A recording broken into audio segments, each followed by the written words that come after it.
हम लोग पिछले लेक्चर में केमिकल काइनेटिक्स क्या होता है, रेट ऑफ केमिकल रिएक्शन क्या होता है और किसी भी केमिकल रिएक्शन के रिएक्टेंट का रेट कैसे निकाला जाता है, प्रोडक्ट का रेट कैसे निकाला जाता है, इस टॉपिक्स को कवर किए थे।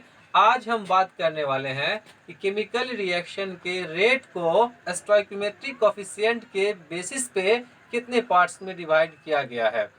तो हम लोग जानते हैं स्टोइकियोमेट्रिक कोफिशिएंट के बेसिस पे केमिकल रिएक्शन के रेट को दो पार्ट में बांटा गया है, जिसमें पहला पार्ट है रेट ऑफ डिसअपीयरेंस और दूसरा पार्ट है रेट ऑफ अपीयरेंस।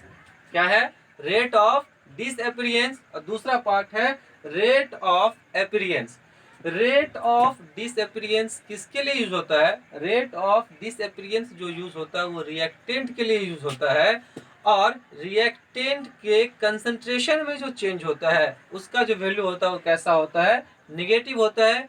इसलिए जब रिएक्टेंट का रेट निकाला जाता है तो उसमें निगेटिव साइन यूज किया जाता है। हमेशा यूज करेंगे जब भी रिएक्टेंट के रेट को निकालेंगे तब उसके में क्या करेंगे? निगेटिव साइन यूज करेंगे। तो रिएक्टेंट के लिए रेट क्या होता है? Minus change in concentration of reactant upon change in time. Change के लिए क्या यूज होता है? डी, और रिएक्टेंट के लिए यूज होता है आर। और रेट ऑफ अपीयरेंस किसके लिए यूज होता है? रेट ऑफ अपीयरेंस यूज होता है प्रोडक्ट के लिए यूज होता है, क्योंकि प्रोडक्ट में प्रोडक्ट अपीयरेंस हो रहा होता है, इसलिए रेट ऑफ अपीयरेंस जो है प्रोडक्ट के लिए यूज होता है। और प्रोडक्ट का कंसंट्रेशन चेंज करता है और वो चेंज वैल्यू जो होता है वो कैसा होता है? पॉजिटिव होता है। पिछले लेक्चर में हम बात किए थे, क्योंकि रिएक्शन के बाद प्रोडक्ट का अमाउंट या कंसंट्रेशन इंक्रीज करता है, इसलिए जब भी प्रोडक्ट का रेट निकालेंगे प्रोडक्ट के रेट में पॉजिटिव साइन यूज करेंगे। किसके लिए? प्रोडक्ट के लिए प्रोडक्ट के लिए।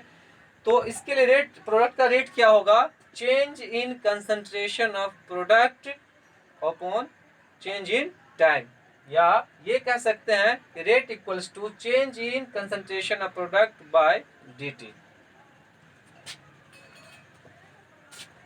हम लोग ये जान गए कि रेट ऑफ डिसअपीयरेंस किसके लिए यूज होता है और रेट ऑफ अपीयरेंस किसके लिए यूज होता है। रेट ऑफ डिसअपीयरेंस रिएक्टेंट के लिए यूज होता है, क्योंकि रिएक्टेंट का कंसंट्रेशन डिकम्पोज होता है, इसलिए उसके लिए डिसअपीयरेंस। और प्रोडक्ट का कंसंट्रेशन अपीयर होता है, इसलिए उसके लिए रेट ऑफ अपीयरेंस यूज किया जाता है।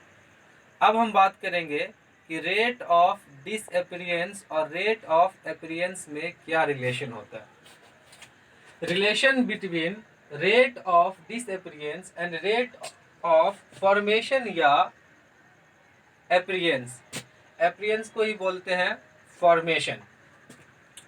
तो हमारे पास एक जनरल रिएक्शन है, कोफिशिएंट के बेसिस पे जो हम दो पार्ट पढ़े हैं, अब उसका रेट निकालना हम लोग सीखेंगे। तो ये जनरल रिएक्शन हमारे सामने है। क्या है? X A plus Y B reaction, ए और बी रिएक्शन करके क्या बना रहा है? सी और D. X A plus Y B M C plus N D. तो यहाँ पे रिएक्टेंट क्या है और प्रोडक्ट क्या है? रिएक्टेंट ए और बी है, और रिएक्शन के बाद जो बन रहा है वो सी और डी है। अभी हम बात कर रहे थे स्टोइकियोमेट्रिक कोफिशिएंट। तो ये क्या होता है? तो रिएक्टेंट के सामने जो लगा है एक्स वाई, और प्रोडक्ट के सामने जो लगा हुआ एम और एन, ये स्टोइकियोमेट्रिक कोफिशिएंट है। एक्स वाई एम और एन, ये रिएक्टेंट का स्टोइकियोमेट्रिक कोफिशिएंट है एक्स और वाई, और प्रोडक्ट के लिए स्टोइकियोमेट्रिक कोफिशिएंट जो है वो एम और एन है। तो अब हम लोग जानेंगे कि इस रिएक्शन का रेट कैसे निकलता है। तो rate of reaction, rate of reaction, rate of reaction जो होता है, इस रिएक्शन में ए और बी रिएक्टेंट है, इसलिए ए और बी के रेट के लिए नेगेटिव साइन यूज होगा। तो रेट ऑफ रिएक्शन, गौर से देखना यहाँ पे रेट ऑफ रिएक्शन कैसे निकाला जाता है, जो बहुत ही इंपॉर्टेंट है। तो ए के लिए जो रेट निकालेंगे minus change in concentration of A by D T, लेकिन उसके साथ जो स्टोइकोमेट्रिक कोफिशिएंट है उससे क्या करना है, डिवाइड करना, उससे क्या करना है, डिवाइड करना है। तो इस तरह क्या हो जाएगा 1/x into minus concentration of A by D T. ठीक उसी तरह बी का भी रेट निकालेंगे, बी भी एक रिएक्टेंट है, तो minus change in concentration of B by D T, लेकिन इसके भी कोफिशिएंट से क्या करना है, डिवाइड करना है। सिमिलरली जैसे रिएक्टेंट के लिए यूज किए हैं रेट निकालना, उसी तरह प्रोडक्ट का भी रेट निकालेंगे। तो क्या हो जाएगा यहाँ पे change in concentration of C by D T, लेकिन यहाँ पे पॉजिटिव साइन होगा और इसके कोफिशिएंट से भी क्या करना है, डिवाइड करना है। ठीक उसी तरह डी का भी रेट निकलेगा, D change in concentration of D by D T, लेकिन इसके कोफिशिएंट से भी क्या करना है, डिवाइड करना है। तो यहाँ पे ये समझना जरूरी है कि केमिकल रिएक्शन में चाहे रिएक्टेंट का रेट निकालना हो या प्रोडक्ट का रेट निकालना हो, उसके कोफिशिएंट्स की क्या करना है, डिवाइड करना है। अब यहाँ पे इस रिएक्शन में जो रेट निकला है वो सारा रेट, रिएक्शन का रेट क्या होता है, बराबर होता है, इक्वल होता है, किसी का भी यूज करके हम रेट निकाल सकते हैं। तो इससे पहले हम डिस्कस किए थे रेट ऑफ डिसअपीयरेंस और रेट ऑफ अपीयरेंस। तो इस रिएक्शन में अगर हम बात करें कि रेट ऑफ डिसअपीयरेंस क्या है, रेट ऑफ अपीयरेंस क्या है, तो हम पहले ही बता चुके हैं कि रेट ऑफ डिसअपीयरेंस जो होता है वो रिएक्टेंट के लिए यूज होता है। तो रेट ऑफ डिसअपीयरेंस जो हो जाएगा यहाँ पे क्या हो जाएगा, ये minus change in concentration of A by D T और minus change in concentration of D by D T. तो जब कोफिशिएंट का यूज नहीं करते हैं तब क्या होता, तब होता रेट ऑफ डिसअपीयरेंस, और रेट ऑफ अपीयरेंस का यूज करते हैं। रेट ऑफ अपीयरेंस क्या होगा, प्रोडक्ट के लिए यूज होता है। प्रोडक्ट का रेट क्या है, ये तो रिएक्टेंट का रेट था ये दोनों, प्रोडक्ट का रेट क्या है, यहाँ change in concentration of C by D T और change in concentration of D by D T.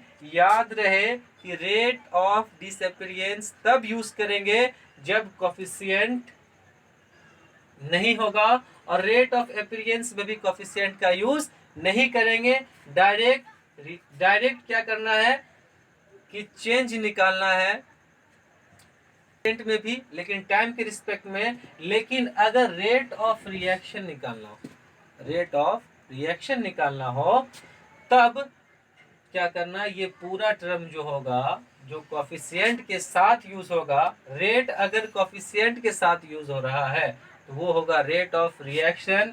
ये भी रेट ऑफ रिएक्शन है और ये भी क्या है, रेट ऑफ रिएक्शन है, और ये भी क्या है, रेट ऑफ रिएक्शन है। लेकिन कोफिशिएंट को हटा दिया जाए तो ये रेट ऑफ डिसअपीयरेंस हो जाएगा, इसके कोफिशिएंट को भी हटा दिया जाए तो ये भी रेट ऑफ डिसअपीयरेंस हो जाएगा, और अगर इसके कोफिशिएंट को हटा दिया जाए तो ये रेट ऑफ अपीयरेंस हो जाएगा, क्योंकि ये प्रोडक्ट है, और इसके भी कोफिशिएंट को हटा दिया जाए तो ये भी क्या हो जाएगा, रेट ऑफ डिसअपीयरेंस। तो रेट ऑफ डिसअपीयरेंस जो होता है उसमें कोफिशिएंट इंक्लूड नहीं होता, लेकिन रेट ऑफ रिएक्शन जब निकाला जाता है तो उसमें कोफिशिएंट के साथ रिएक्टेंट का भी रेट निकलता है और प्रोडक्ट का भी रेट